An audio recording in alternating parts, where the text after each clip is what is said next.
గజానికి ఇంతో అంతో తీసుకుని సామాన్యుల దగ్గర పైసలు వసూలు చేసి లేఅవుట్ల పేరు మీద భూములు అమ్మేది. అది నమ్మిన వాళ్ళు కొద్దిగా తక్కువ ధరకు వస్తుంది కదా అనే ఉద్దేశంతో కూలినాలు చేసుకునేటోళ్ళు వాళ్ళ తాహతకు తగ్గట్టు 50-60 సంవత్సరాల క్రితం కొనుక్కున్న ఈ భూములలో అప్పుడో ఇప్పుడు ఎంతో అంతో ఇటుక మేర్చుకుంటూ ఈరోజు ఇండ్లు కట్టుకుని 50-60 సంవత్సరాల నుంచి కాపురాలు ఉంటే అటువంటి వాళ్ళని అకస్మాత్తుగా వచ్చి వెంటనే మీరు ఖాళీ చేయాలి, సమాధానం చెప్పాలి, ఈ ఇండ్లు అక్రమంగా ఆక్రమించుకున్నాయి, చెరువు భూములు అని చెప్పేసి రెవెన్యూ అధికారులు నోటీసులు జారీ చేశారు.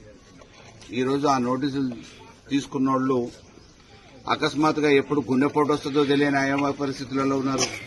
కొంతమందికి బీపీలు పెరుగుతూ ఉన్నాయి, అనారోగ్యం పాలవుతున్నారు, ఆందోళనకు గురవుతున్నారు.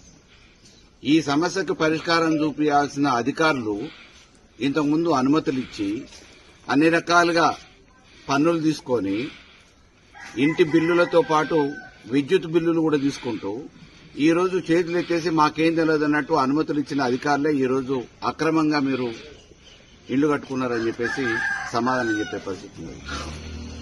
రాష్ట్ర ప్రభుత్వానికి నేను ఒకటే డిమాండ్ చేస్తా ఉన్నా, సామాన్యుల మీద మీ జులుం చూపించద్దు.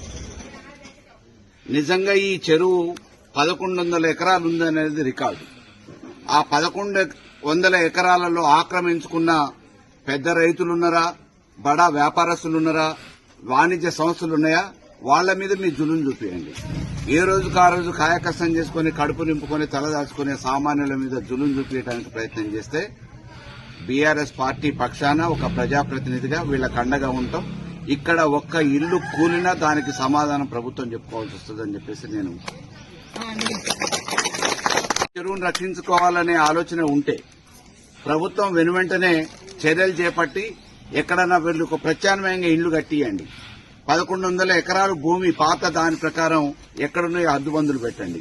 దాని ప్రకారం ఇండ్లన్నీ పూర్తి నిర్మాణం చేసిన తర్వాత వీళ్ళకి ఇండ్లు ఒప్పచెప్పిన తర్వాత అప్పుడు ప్రత్యామ్నాయ ఏర్పాట్ల గురించి ఆలోచించాలి తప్ప ఎటు కాకుండా రాత్రికి రాత్రి ఏదో మాకు అధికారం ఉంది, మేమేదో మిషన్లు పెట్టి హైదరాబాద్ లో చేసినట్టు హైడ్రా మాదిరిగా కోదల్లో కూడా చేస్తామనంటే ఎట్టి పరిస్థితులలో సహించేది లేదు.